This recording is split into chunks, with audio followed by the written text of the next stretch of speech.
Hindi educational channel में मैं आपका स्वागत करता हूं। नमस्कार, मैं सुबोध पांडे।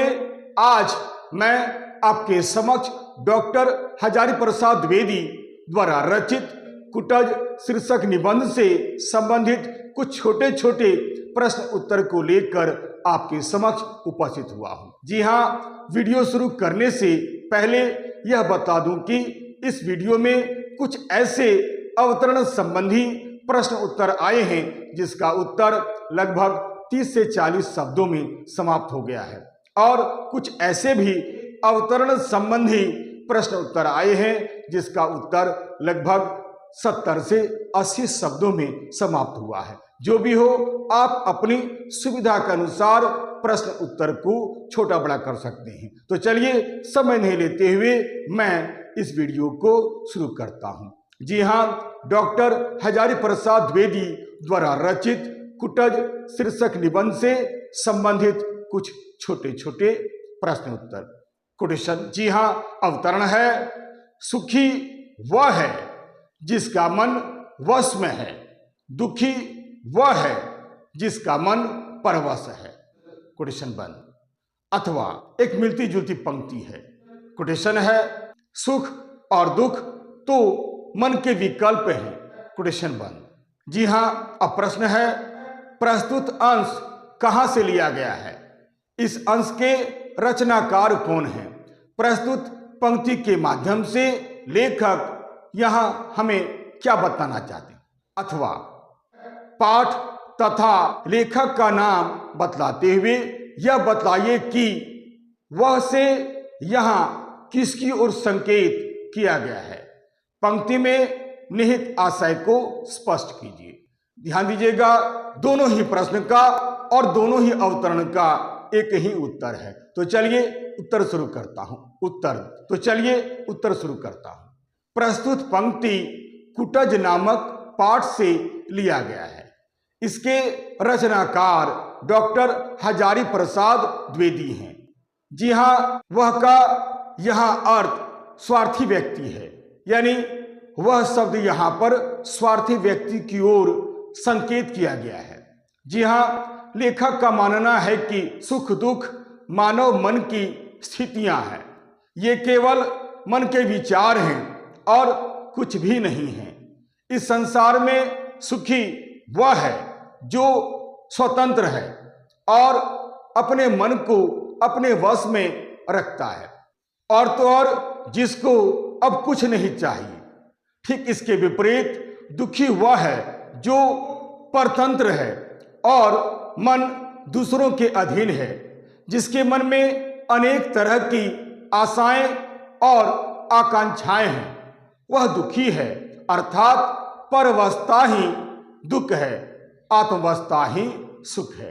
अतः जो व्यक्ति सर्व के लिए अपने आप को न्यौछावर नहीं कर देता है, मोह तथा तृष्णा के जाल में फंसकर मोह तथा तृष्णा को ही बढ़ावा देता है, उसकी आंखों पर स्वार्थ रूपी मलिनता छा जाती है।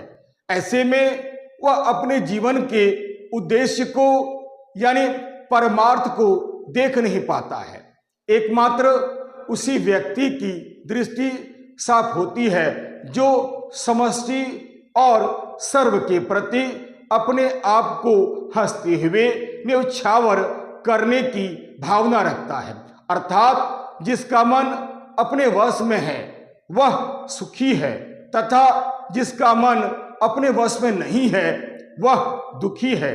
इस प्रकार सुख और दुख तो मानव मन के विकल्प हैं। हमें इनमें से चाहे जिसे चुने। यदि हम अपने जीवन को सुखमय आनंददायक बनाना चाहते हैं तो हमें कुटज के जीवन से सीखना चाहिए। कुटज जिस प्रकार सभी चीजों में लिप्त होकर भी अपने आप को मुक्त रखता है, ठीक उसी प्रकार हमें कुटज की तरह सब में लिप्त होकर भी उससे मुक्त होना चाहिए। इसके लिए हमें कुटज की तरह वैरागी बनना पड़ेगा। जी हाँ, आइए अब मैं दूसरा अवतरण पढ़ता हूं जो इस प्रकार है। कोटेशन है, इसलिए यह इतना आकर्षक है। कोटेशन बंद। जी हाँ, प्रश्न है, प्रस्तुत अंश के पाठ और लेखक का नाम लिखिए।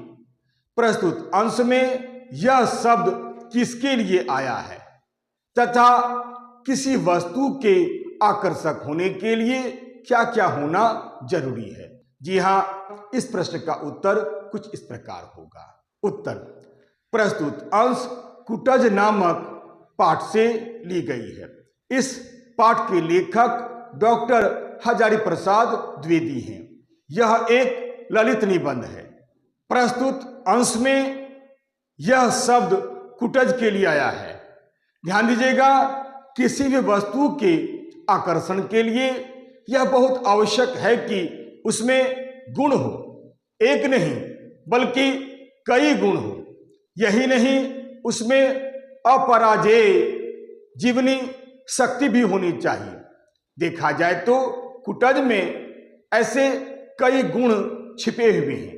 कुटज में एक अपराजेय जीवन शक्ति भी छिपी हुई है। कुटज की यही जीवनी शक्ति उसे आकर्षक बना देती है। कुटज में इतने गुण हैं कि जिनका वर्णन शब्दों के माध्यम से नहीं किया जा सकता है। आइए अब मैं इस वीडियो का तीसरा अवतरण पढ़ता हूं, जो इस प्रकार है। तीसरा कोटेशन है, कालिदास ने आषाढ़स्य प्रथम दिवसे रामगिरी पर यक्ष को जब मेघ की अभ्यर्थना के लिए नियोजित किया तो कंभक को ताजे पुष्पों की अंजलि देकर ही संतोष करना पड़ा। चंपक नहीं, बकुल नहीं, नीलोत्पल नहीं, मल्लिका नहीं, अरविंद नहीं, फकद कुटज के फूल। कोटेशन बंद। जी हाँ, प्रश्न है, प्रस्तुत अंश किस पाठ से अवतरित है? प्रस्तुत पंक्ति के रचनाकार कौन है? यहाँ यक्ष कौन है? वह रामगिरी पर क्यों गया हुआ था? मेघ को दूत किसने बनाया था और क्यों? किन फूलों से यक्ष ने आषाढ़ के मेघ की अभ्यर्थना की थी? जी हाँ, उत्तर एक साथ है और इस प्रकार है। उत्तर, प्रस्तुत अंश कुटज नामक निबंध से अवतरित है। यह एक ललित निबंध है। प्रस्तुत पंक्ति के रचनाकार डॉक्टर हजारी प्रसाद द्विवेदी जी हैं। यक्ष कालिदास द्वारा लिखित मेघदूतम नाटक का एक प्रमुख पात्र है। एक समय की बात है जब वह श्रापित जीवन जीने के लिए रामगिरी पर्वत पर गया हुआ था। एक बार निर्वासन की पीड़ा झेल रहे यक्ष ने अलकापुरी में अपनी प्रिया को संदेश भेजने के लिए मेघ को अपना दूत बनाया था।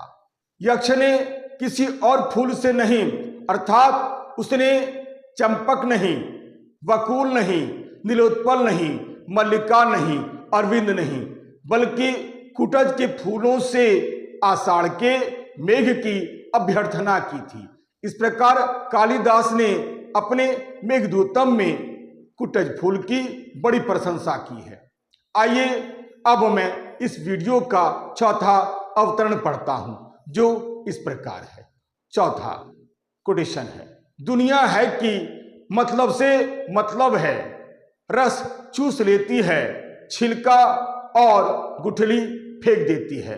कोटेशन बंद। यहाँ मिलती जुलती एक और पंक्ति रखी जा सकती है, यानी अथवा। कोटेशन है, सारा संसार अपने मतलब के लिए ही तो जी रहा है। कोटेशन बंद। प्रश्न है, प्रस्तुत पंक्ति किस पाठ से ली गई है? प्रस्तुत पंक्ति के रचनाकार कौन है? प्रस्तुत पंक्ति के माध्यम से लेखक यहाँ क्या कहना चाहते हैं? जी हाँ, दोनों अवतरण का एक ही उत्तर है। तो चलिए उत्तर शुरू करता हूं। उत्तर, प्रस्तुत पंक्ति कुटज नामक निबंध से अवतरित है। यह एक ललित निबंध है। प्रस्तुत पंक्ति के रचनाकार का नाम डॉक्टर हजारी प्रसाद द्विवेदी है। प्रस्तुत पंक्ति के माध्यम से लेखक यहाँ यह कहते हैं कि आज की दुनिया बड़ी स्वार्थी है, सब अपने मतलब से ही मतलब रखती है। जब तक किसी व्यक्ति का किसी वस्तु से या फिर किसी व्यक्ति से स्वार्थ रहता है, तब तक वह उसके साथ अच्छा व्यवहार करता है, उसका आदर व सम्मान भी करता है। परंतु जैसे ही उसका स्वार्थ सिद्ध हो जाता है, वह उसे उठाकर फेंक देता है।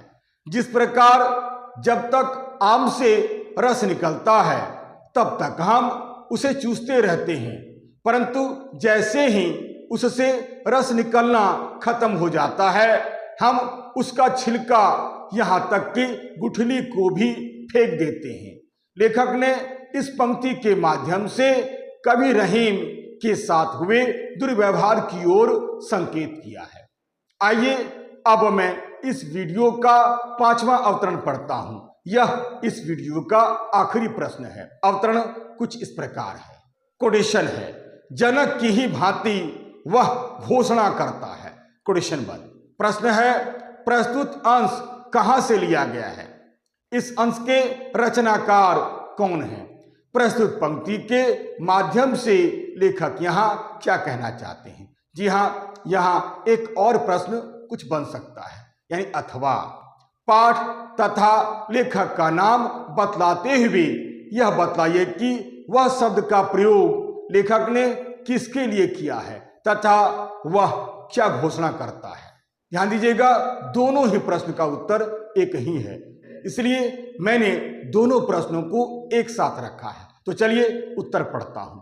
उत्तर, प्रस्तुत पंक्ति कुटज नामक पाठ से अवतरित है। इसके रचनाकार डॉक्टर हजारी प्रसाद द्विवेदी हैं। कुटज एक ललित निबंध है। यहाँ वह शब्द का प्रयोग कुटज के लिए आया है। जी हाँ, कुटज एक पर्वतीय पौधा है।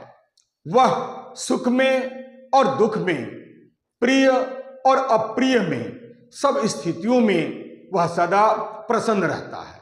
उसे जो भी कुछ मिल जाता है, सबको आनंद पूर्वक ग्रहण कर लेता है। यही नहीं, कुटज सांसारिक मिथ्याचारों और दिखावटों और बनावटीपनों से कोसों दूर रहता है। वह संसार में रहकर उसके संपूर्ण भोगों को भोग कर भी उनसे मुक्त रहता है। ठीक उसी प्रकार जैसे कमल जल में रहकर भी जल से मुक्त रहता है, ठीक उसी प्रकार कुटज जीवन जीता है। वह अर्थात कुटज जनक की भांति, जो मिथिला के राजा थे, जनक की भांति यह घोषणा करता है कि मैं स्वार्थ के लिए मन को सदा दूसरों के मन में घुसाता नहीं फिरता, इसलिए मैं मन को जीत सका हूं, उसे वश में कर सका हूं। आशा करता हूं इस वीडियो में मैंने जितने अवतरण संबंधी प्रश्न उत्तर रखे हैं उसे आपने अच्छी तरह से समझ लिया होगा। यदि आपको यह वीडियो अच्छा लगता है, उपयोगी लगता है, सारगर्भित लगता है, तो आप इसे लाइक करें, शेयर करें और तो और सब्सक्राइब करना बिल्कुल ही भूलें। तब तक के लिए नमस्कार, धन्यवाद।